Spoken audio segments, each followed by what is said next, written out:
This is the Dashtop retrim kit for a Triumph TR4 and TR4A.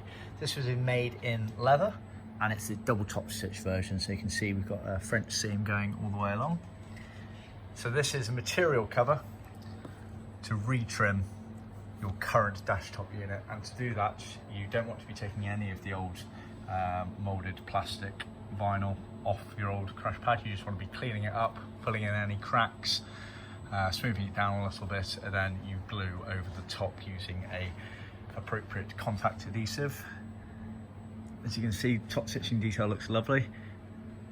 Originally these were always in black and they were just a plastic material moulded, formed around the actual panel.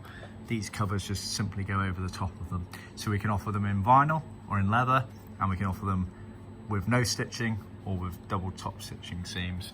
For the double top stitch seams like this one, we also include a matching leather cloth or vinyl material, enough to basically glue to the contour edge along this edge here of your crash pad before you attach this here. It just means that any little gaps are not going to show through as black. It will be parchment on the back of it there. See our website for more details.